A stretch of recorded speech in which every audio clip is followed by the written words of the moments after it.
Bonjour tout le monde, bienvenue à cette troisième édition de la capsule d'analyse pour le pool du LAN ETS. Donc, même principe aujourd'hui, on va regarder ensemble les joueurs qui ont le mieux performé, donc les attaquants, les défenseurs et les gardiens.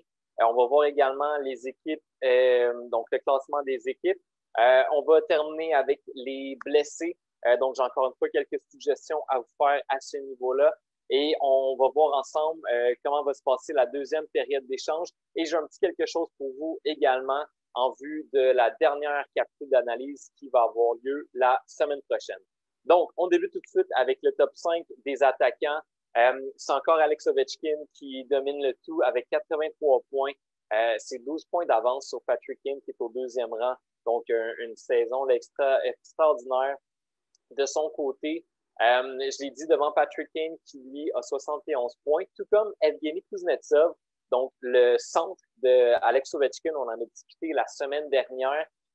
Si jamais vous avez le luxe dans vos échanges d'aller chercher Evgeny Kuznetsov, c'est un excellent choix. Là. Je regardais justement les autres joueurs qui sont dans sa catégorie. Il domine largement. Donc, encore une fois, si vous n'avez pas de blessés dans votre alignement, si vous avez le luxe d'aller le sélectionner, faites-le sans hésiter, c'est un excellent choix. En quatrième position, Connor McDavid qui glisse d'une position au classement des pointeurs, 68 points. Et en cinquième position, c'est Nathan McKinnon de l'Avalanche du Colorado qui, lui, intègre le top 5. Donc, on ne l'a pas vu souvent, mais a également une très bonne saison, donc avec 66 points jusqu'à présent. Au niveau des défenseurs, c'est toujours Morgan Rielly et Erik Karlsson qui dominent le classement des pointeurs au niveau des défenseurs. Donc, Morgan Rielly avec 55 points, Erik Karlsson avec 51 points, tout juste devant Jordan Carlson des Capitals de Washington, donc un autre joueur des Capitals qui connaît une excellente saison. Lui revient dans le top 5 des meilleurs défenseurs avec 50 points, devant Alex Pietrangelo, donc la nouvelle acquisition des Golden Knights de Vegas, qui suit avec 49 points, et Keith Kendall en cinquième position avec 45 points en 54 matchs. Donc, lui, on le voit jouer un petit peu moins de parties, mais elle connaît une excellente saison également.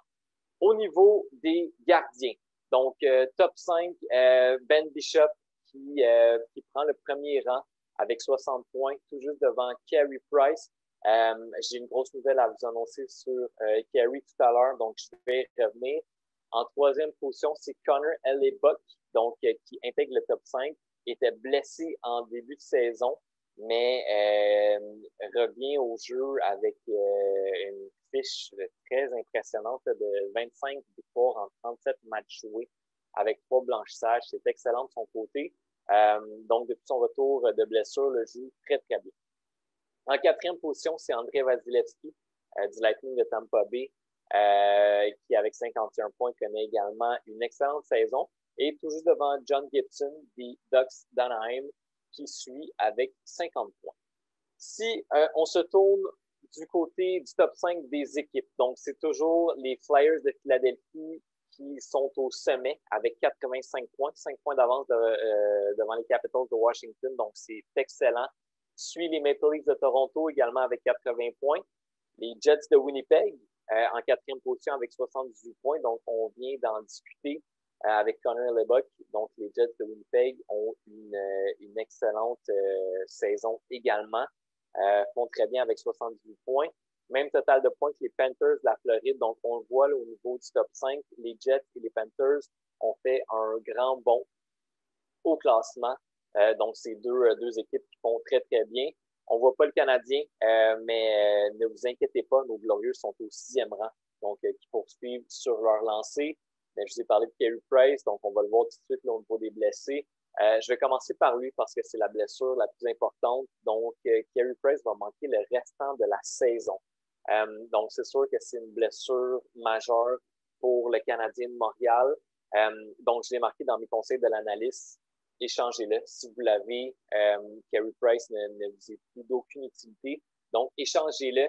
Et si je peux me permettre de vous conseiller un joueur, donc un gardien pour le remplacer, c'est Connor Hellebuyck. Donc, on l'a vu au niveau du top 5 des gardiens et des équipes. Connor Hellebuyck fait très bien. Les Jets de Winnipeg font très bien également. Donc, si vous avez Carey Price, échangez-le et je vous suggère de prendre en échange Connor Hellebuck. Je vais revenir au début. Donc, petite blessure, là, Drew Doughty de la catégorie du candidat au Trophée Norris qui va simplement manquer 3 matchs. Si vous l'avez, gardez-le. 3 matchs, c'est pas beaucoup, puis il fait très, très bien. Donc, on le conserve. Philippe Danault, de la catégorie joueur de la Sainte-Flanelle, qui est blessé pour une période indéterminée. Donc, ça revient un petit peu à ce qu'on a vu la semaine dernière avec Evgeny Malkin, qui lui aussi était blessé pour une période indéterminée. Puis, je pense qu'il est déjà de retour au jeu. Donc, indéterminé, ça peut être très long, ça peut être très court. Si vous l'avez, je vous suggère de le conserver parce que indéterminé, on ne sait pas ce que ça veut dire. Et puis, de toute façon, Philippe Danault est un des meilleurs joueurs de sa catégorie. Puis, il n'y a pas une grande différence de points là, entre les autres. Donc, gardez-le, simplement. Ensuite de ça, Victor Hedman, blessé pour 3 matchs également. Donc, le défenseur du Lightning de Tampa Bay, également de la catégorie des candidats au Trophée Norris, qui est blessé. Si jamais vous avez le luxe de l'échanger, même si c'est juste 3 matchs parce que vous n'avez pas de blessure et vous voulez faire des petits bons au classement, Victor Hedman n'a pas une très grosse saison. Donc, je vous suggère Alex Pietrangelo ou John Carlson. Donc, Pietrangelo des Knights de Vegas et John Carlson des Capitals de Washington peuvent être d'excellents choix pour remplacer Hedman, qui a une saison assez tranquille de son côté. Donc, voici pour les blessures. Il y en a eu moins que la semaine dernière, donc tant mieux pour vous. Donc, par rapport à ça, pour les échanges, donc on vous offre la possibilité de faire une autre échange. Même principe que ce que nous avons fait la semaine dernière. Donc, à partir de la diffusion de cette capsule jusqu'à lundi prochain, soit le 14 jusqu'à midi, vous allez pouvoir faire votre deuxième et dernier échange. Ça va être le même principe. On va vous envoyer un lien qui va vous amener au Google Form. Donc, on doit sélectionner le joueur qu'on veut se départir et le joueur qu'on veut acquérir. Même principe, ça doit être de la même catégorie. C'est un échange maximum.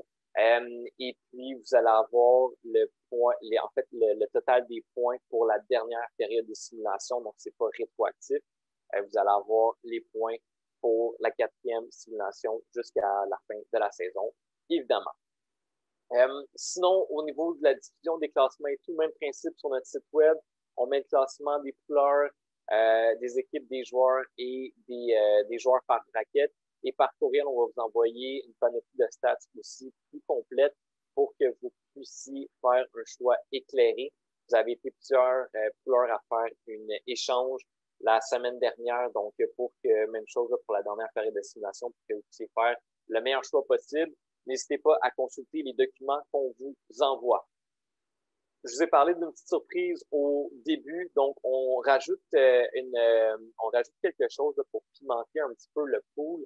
Donc, nous allons simuler également les séries de la présente saison. Donc, dans le lien que vous allez recevoir, nous allons rajouter votre choix pour gagner la Coupe Stanley et votre choix pour gagner le trophée Conn Smythe. Donc, le trophée Conn Smythe s'est remis à chaque série au joueur qui a été le plus utile pour la totalité des séries. Donc, faites votre choix pour le gagnant de la Coupe Stanley et pour le gagnant du trophée Conn Smythe. Et si vous avez les bons choix, donc si vous avez trouvé le gagnant de la Coupe et le gagnant du Conn Smythe, on vous donne 50 points additionnels. Donc, évidemment, ce qu'il faut faire, c'est vraiment de choisir la bonne équipe et le bon joueur. Ça ne peut pas être un ou l'autre, ça doit être le combo des deux. Si vous réussissez ça, c'est 50 points additionnels au classement. Ça peut être majeur. Donc, prenez la chance, même si vous ne voulez pas faire d'échange, ça ne me dérange pas, mais prenez au moins le pari de choisir une équipe et un joueur parce que ça pourrait vous permettre de remporter le tout simplement.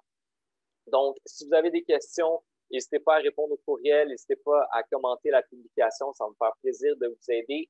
Et d'ici là, je vous dis à la semaine prochaine pour la 4e et dernière capsule du pool du LAN ETS.